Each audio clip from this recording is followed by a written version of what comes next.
Medicare for All is continuing its undefeated streak. So I showed you guys the polls recently, but let's run through them again. These are the new ones included. Support in Washington, 63%, opposed 30%. Mississippi support, 60%, opposed 35%. Missouri support, 58%, opposed 37%. Michigan, 58%, opposed 38%. Now, these are the ones from the last time that we already went through, but again, I'll do it. Support in Vermont, 73%. Support in Maine, 69%. Texas, 63%. Minnesota, 62%. Colorado, 57%. California, 57%. North Carolina, 55%. Oklahoma, 53%. Tennessee, 52%. Alabama, 51%. Virginia, 52%. Massachusetts, 50%. So it's above water in every single state.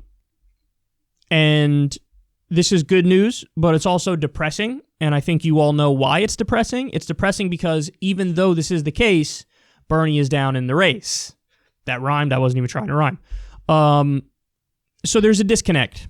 There's a disconnect between policy and voting patterns. And it just so happens to be the case that voters, particularly older voters, are saying, all that matters to me is electability. And I think Joe Biden is more electable. Now, why do they believe that? Well, very simply, the media. I'm sorry, but in this instance, the media is the root of all evil. Because they've nonstop, relentlessly pushed the narrative. Bernie Sanders, pie in the sky. Bernie Sanders, unelectable. Bernie Sanders, not serious. Bernie Sanders, too far left. Bernie Sanders, scary socialist. Nonstop, they did that.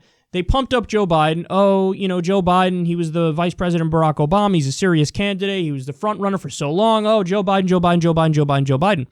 So as a result of that, there's been this tsunami of propaganda that has brainwashed particularly older folks into believing, even though I disagree with Joe on the issues, I'm going to vote for him because I care so much about beating Trump.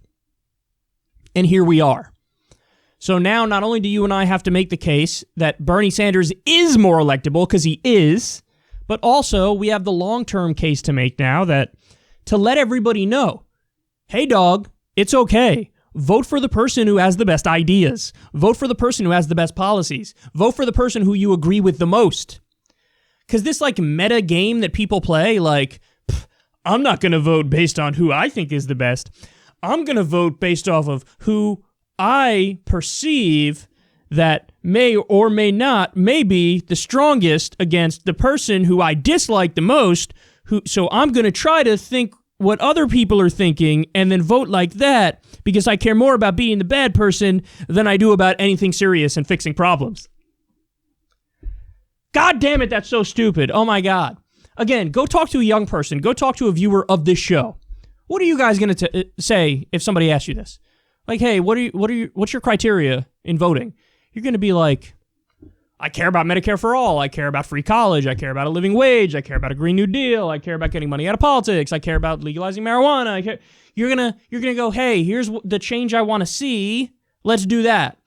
You go talk to an older voter. They're just like, I think Trump is bad, and so we got to get him out. We ran the test in 2016. Your safe centrist candidate, Hillary, lost.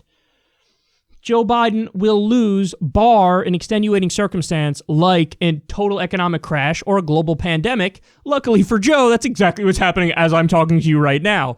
But who knows what the case will be by the time the actual election rolls around. So, it's crazy to me that we actually have to make the case that you should vote for who the best candidate is.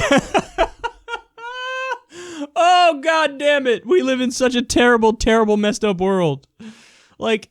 Oftentimes, guys, I'm not going to lie to you, I come out here and I do this show, and I think, man, a lot of the things I'm saying are just common sense. So the fact that people want to tune in to hear me say things that are super basic and obvious, I don't know why they want to tune in to hear me say these things. I'm kind of baffled by it. I'm like, wait, but I'm just saying basic stuff. No! Wrong, Kyle, because apparently people don't even agree that in an election, you should vote for the better candidate that you agree with more. What? I'm sorry, man. Now, all the older voters who watch this show, you guys already vote based on substance, but it's The Walking Dead. Like, it's a zombie movie. Like, you look around, and a lot of the older voters, literally 65 and over, is the demographic that's given Joe Biden all these wins. They're literally just like, yeah, I agree with Medicare for all, but I'm against the person who I agree with on more stuff. What? Stop it. Just stop it. Stop it. There really is a fundamental generational divide in this country that's serious. As much as there's a class divide, and there's also a hardcore generational divide, and we just see the world differently. And by the way, the Gen Xers are more with the millennials than they are with the boomers and the silent generation. That was an interesting fact that we got from these most recent exit polls, is that Bernie Sanders is winning not just 30 and under, 44 and under. Bernie's crushing. So it's once you get over that, once you get to the boomer territory and the silent generation, they are just, I think some of them also have been really propagandized from when they were younger with Cold War stuff. And so they really think that, like, you know, the dirty word socialism is like, no, Bernie Sanders literally represents an existential threat to our system and he will bring us like misery. I think that there's a hint of that in there as well. But then that's also contradictory with the idea of, hey, I support Medicare for all. And many of them do. So it's just so much propaganda, so much misleading stuff out there. And it's gotten to the point where many voters literally say, I don't, even though I agree with him more, why would I vote for Bernie? We got a lot of work to do, guys. And this election is hurting me in the sense that it's really exposing how powerful cable news still is. And that's depressing. Because here I am thinking we're winning the battle and the war against cable news. No.